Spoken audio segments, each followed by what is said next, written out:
After my son passed away, one day I became estranged from my daughter-in-law and granddaughter. I couldn't believe my eyes. On a snowy winter evening, my granddaughter was trembling alone in the yard. In a panic, I rushed her into the bath. The bath isn't warm. My husband and I were furious at what had happened. My name is Sophia. I am a 65-year-old housewife who feels the effects of aging. My 67-year-old husband has thinning hair and has taken up scalp care as a hobby since retiring. I'm not sure if I can call it a hobby, but he seems to be enjoying it, so I leave him be.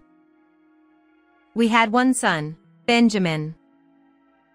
Raising him was tough, and we felt a great loneliness when our well-raised son left the nest. He got married at 28 and was living happily with his children when he tragically passed away in an accident at 35. It was a sudden and shocking departure. At the funeral, our spirits were lifted by our young granddaughter, Emma. Grandma, are you okay? Though only 5 years old, she seemed to vaguely understand her father's absence, her eyes swollen with tears. I held her tightly and resolved to protect this child, the last memento of my son, no matter what. My daughter-in-law, Isabella, remained composed. She might have been crying behind the scenes, but I never knew. I just couldn't get along with her. Even when she visited our home with her family, there was hardly any conversation. She'd just fiddle with her phone alone. Her habit of ignoring us made me uneasy at times. But I figured it was the sign of the times and resigned myself to it. I didn't want to strain the relationship between us and our son's family by saying too much. I couldn't recall having a decent conversation with her. But life alone would surely be tough for her from now on. After the funeral, I said to her, "If you ever need help, just let us know." Isabella, 32, had lost her parents early and had no siblings. It must have been tough not having her parents' home to rely on. I worried that she would avoid contact with us after my son's passing. But with a granddaughter in the picture, we couldn't just turn a blind eye. No matter who she was the woman my son loved and married. It was only natural for me to want to help. But Isabella responded coldly. "I'm fine. I don't need your help. I can manage on my own." "But what about Emma?" "Emma will be fine. Are you suggesting I'm after my husband's inheritance?"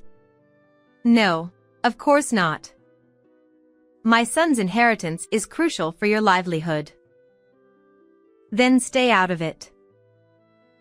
This lack of friendliness left me feeling deeply regretful about my concerns. My son's house is a 10-minute bus ride from ours. Not too far, but not exactly close either. Both my husband and I are unemployed and have time on our hands, so we'd gladly help with household chores or childcare if needed. But, fearing it would be a nuisance to intrude without being asked, we didn't visit for 6 months after our son's passing. When I finally mustered the courage to contact her, she reluctantly answered the phone. "Isabella, it's been a while. How have you been?" "I'm busy with work and childcare." Her sudden stern tone nearly discouraged me. But I gathered my courage and asked what I wanted to know. "Is Emma doing well? If it's too much, I can take care of her occasionally." "Then take her next weekend." Really?" I was taken aback by her request and then abruptly hung up. I guess she only wants to talk about business. Oh well, I'm looking forward to seeing my granddaughter after so long. I'll eagerly await the weekend.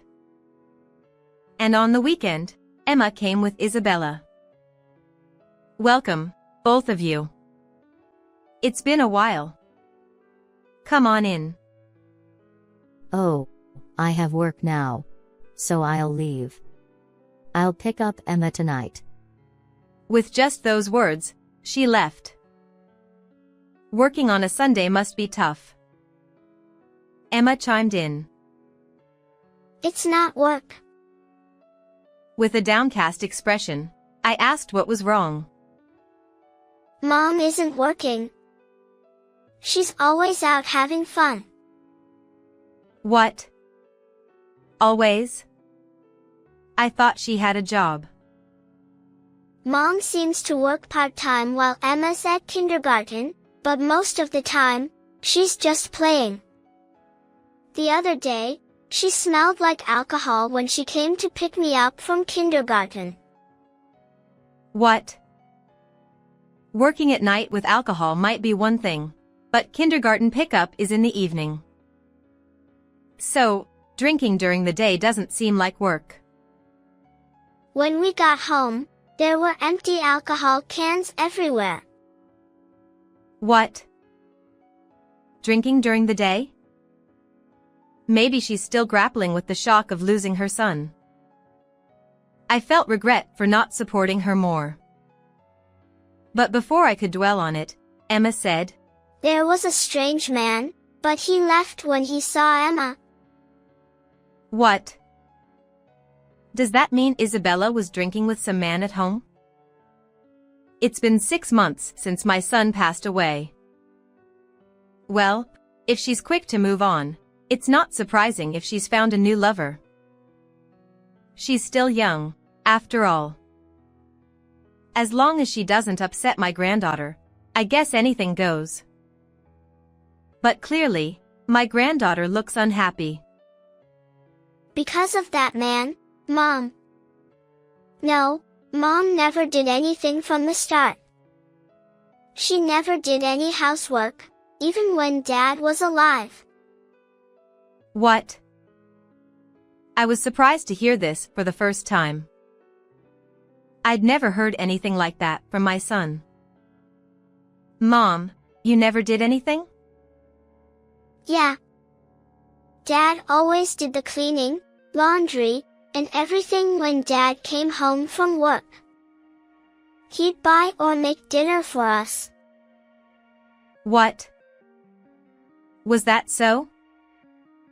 Perhaps my son's marriage was already falling apart. Was my granddaughter the only thing keeping them together? Now, I can't ask my son for the truth, and Isabella probably won't tell me. I see. Hey, Emma. What, Grandma?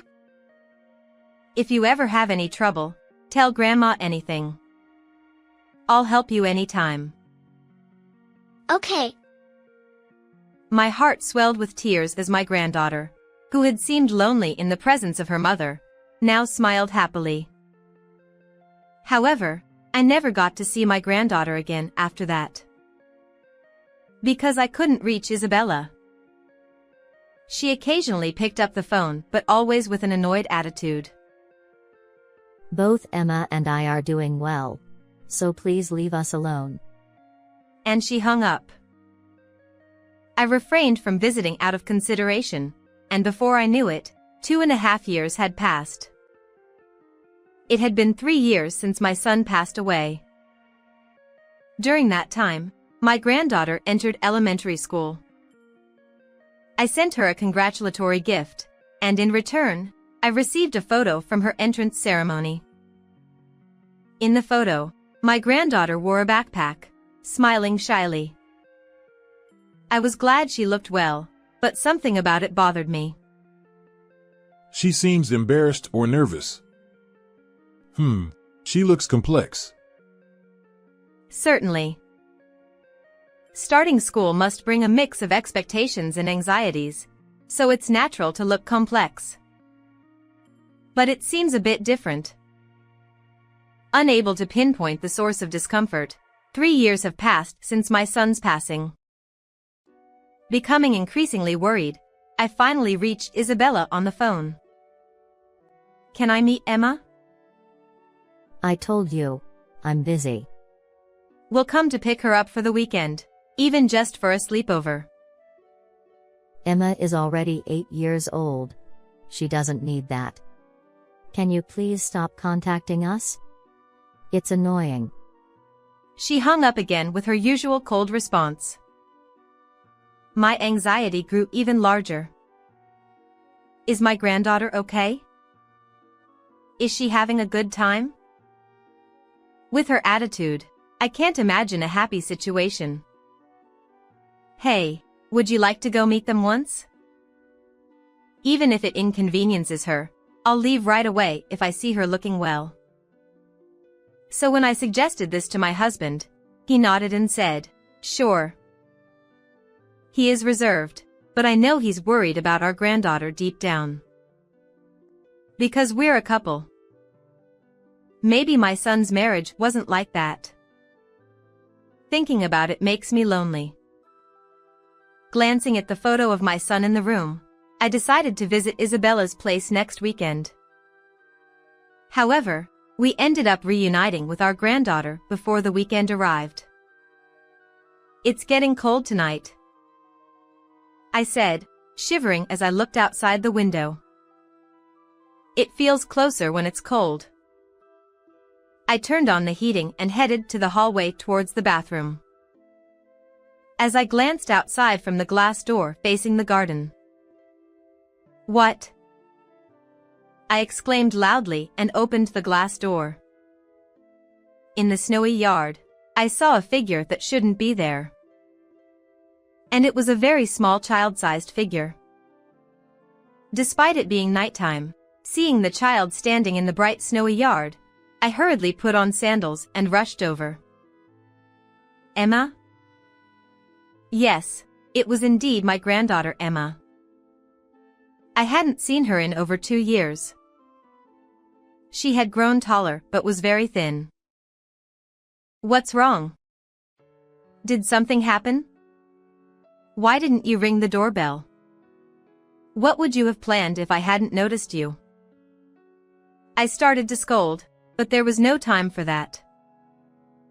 I quickly took off my coat. Oh, you're freezing. How long have you been out here? Come inside. That's good. Go take a bath. Okay. My granddaughter, trembling uncontrollably, nodded with chattering teeth. In this difficult situation where the conversation was difficult, tears threatened to well up, but I brought her inside to warm her up. Huh, Emma? My husband, who had just finished bathing, looked surprised at our granddaughter. Quickly, get a towel and change your clothes. Sure. Even if he didn't understand the situation, he must have realized it was serious. He hurriedly ran off. We had spare clothes for when Emma stayed over. But considering they were prepared a while ago, they might be a bit small, but it was better than nothing. Now, go ahead and take a bath. Can you manage alone? The changing room was warm from him having just been there. She visibly relaxed as she nodded and went into the bathroom. I can't believe it. No other words came out. The clothes my granddaughter wore were tattered and dirty. And they were too small. After she finished her bath, I had warm milk ready for her. After a while, when she came out of the bath, her complexion looked better, and I felt relieved. Thank you, Grandma, Grandpa. I got scared. It was Grandma who was surprised. You came so suddenly. What surprised Emma? The bath isn't cold, Grandma. Huh? What is she talking about? The bath isn't cold? Well, of course not. Cold baths. They might have cold water in public baths next to saunas, but normal households don't have cold baths. In summer, some people might use a pool instead, but that's a pool, not a bath. especially in this midwinter. There shouldn't be a cold bath. Why are you saying that? Because we always had cold water at home. Huh? Mom says we can't use hot water. We've been wiping with wet towels in cold water. Even in summer, she says we can't use anything but water. What? Mom doesn't come home much. Sometimes she leaves food when she does, but mostly just leaves money and says, buy it yourself. She says we can't be extravagant because there's no money, and we rarely buy clothes. She never comes to parent-teacher meetings. She hasn't taken a bath in a long time, just wipes with cold water. That's normal, she says. What is that? Finally, my husband shouted. He had been silently listening to our granddaughter, but he couldn't contain his anger. I was speechless too. I knew being a single mother was tough, but this was beyond what I imagined. Recently, there's always an unknown man at home. What? But he says I'm a nuisance, so Mom tells me to leave. What did you say? I couldn't help but shout. It seems Isabella is drowning in men and neglecting her daughter Emma.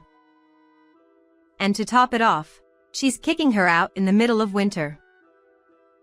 As I saw earlier, my granddaughter wore sandals in the cold, ones I recognized from the 100-yen shop. Probably unable to buy sneakers either.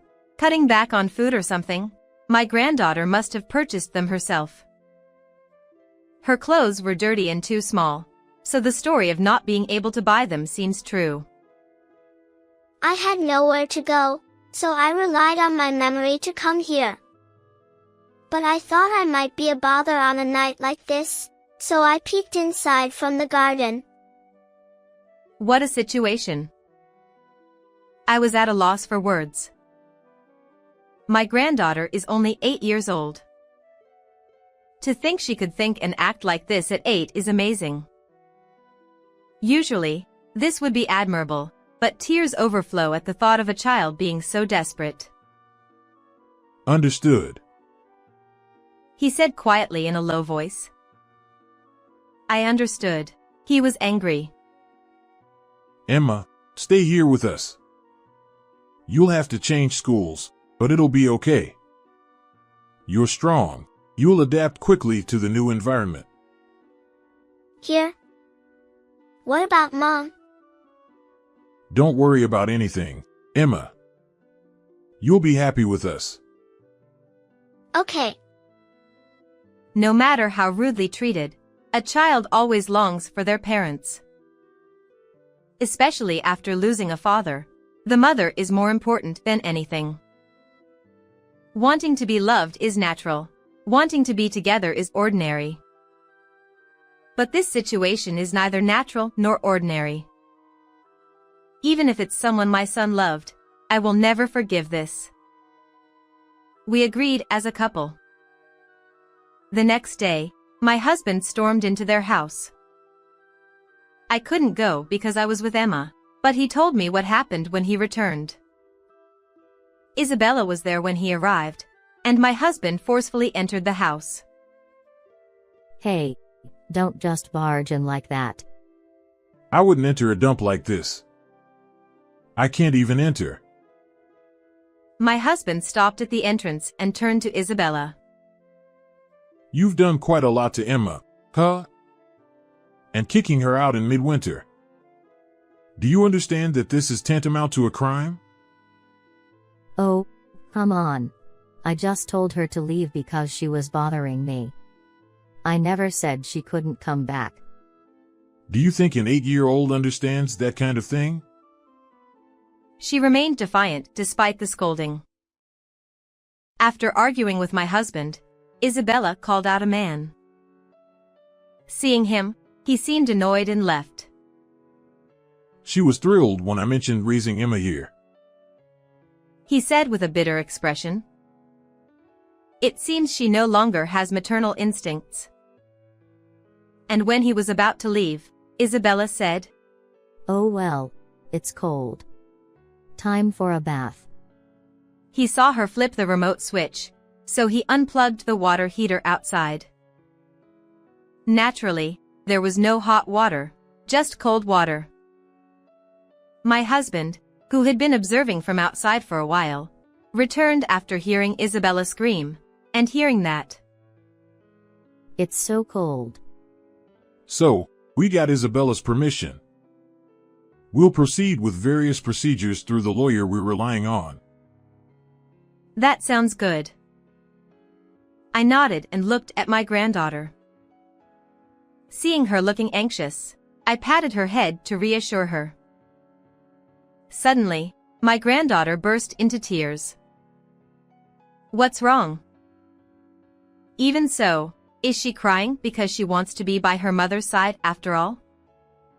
I hurriedly asked, and she replied, Getting my head patted is the first time since Dad left. I'm happy. Those words tightened my chest again. Do you still like Dad? To my question, my granddaughter nodded tearfully. I want to see him. What about Mom? There was no immediate response to that question. But after a while, she said, I don't like her. Ever since Dad left, Mom has hardly been at home. I often wonder if she's my mom. She never patted my head or hugged me. She's so different from my friends' moms. But when Dad was here, he hugged me a lot, so I was okay. But now... Unable to bear it, I hugged her tightly. I miss Dad. Yeah, I know. Grandma misses him too.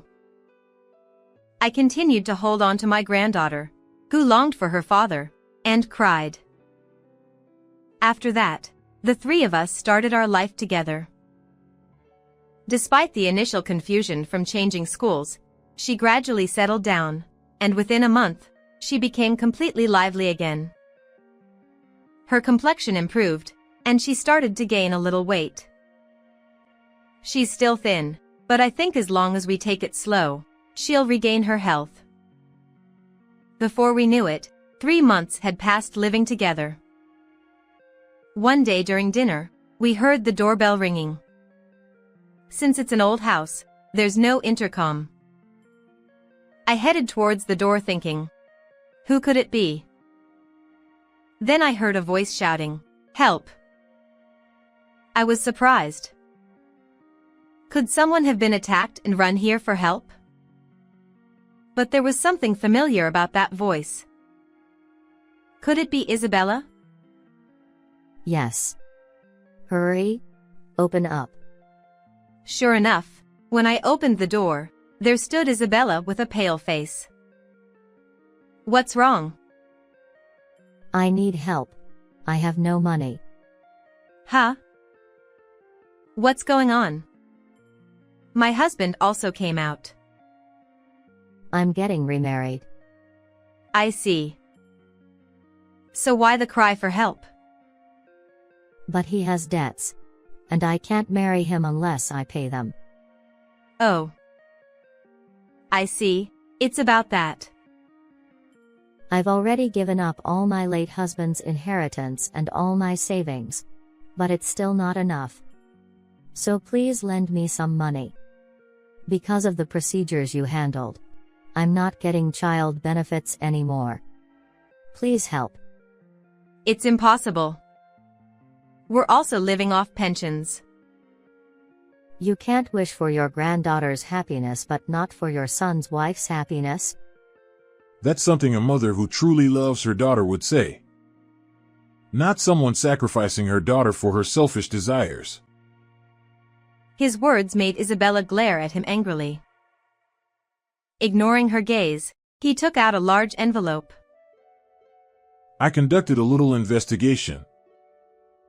Huh? An investigation? Yes. I investigated the man for Isabella's sake. What? She was surprised. And so was I. Well, I found out a few things.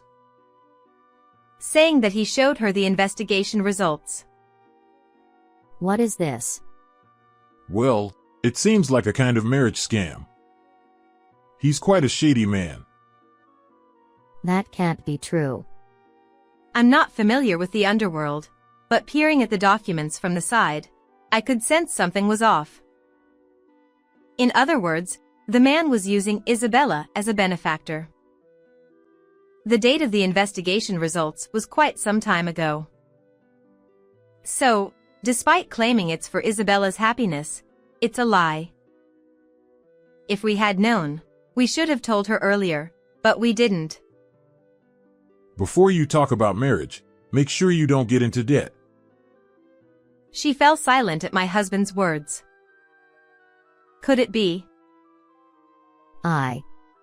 I already did it. Oh dear.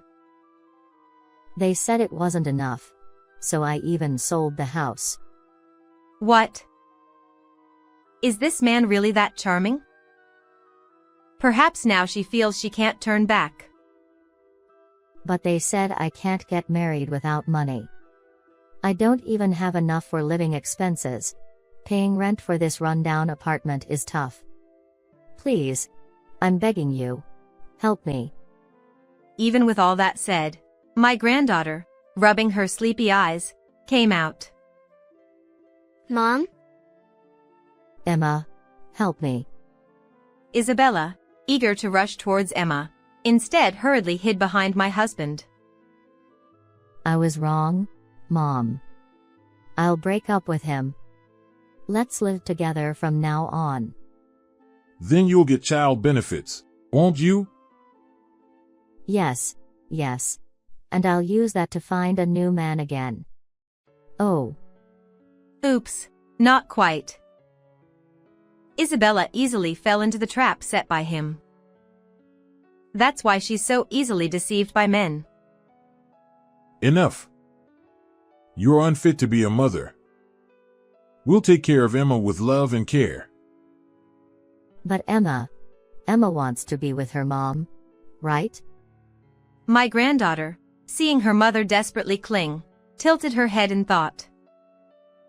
For a moment, she looked behind her. In the living room ahead, there's a picture of her son hanging on the wall. I don't know if my granddaughter noticed it. But when she looked back at Isabella, her eyes were filled with determination. I want Dad. Huh. I have lots of memories with Dad. I want to live in this house. I don't like Mom. I don't want to be with her. Are you abandoning Mom? I don't understand that. I'm sleepy. I'm going to bed. Emma. Bye, Mom. With a yawn, my granddaughter returned to her room without looking back. Isabella stood there dumbfounded, her head hanging low. Go home. Don't ever come back here again. She left in a daze, without arguing against his words. After that, she disappeared from the apartment. Whether she followed that man or ran away from debt collectors, I don't know. All I know is that I probably won't ever see her again. My young granddaughter may not fully understand yet, but she doesn't seem to feel lonely without her mother. She smiles every day, which makes both me and him happy. When I go to the other side, there's a lot to report to our son, right, dear? When I said that to him, he replied, Yeah. Hearing this, Emma said, No, you can't go yet. You have to stay healthy until I get married and have kids. That's right. We still need to stay healthy and live a long life. I silently spoke to my son in my heart, asking him to watch over us and Emma from heaven. I felt like the sun in the photo was smiling. How was this story for you? Please subscribe to the channel as well. Well then, let's meet again in the next video.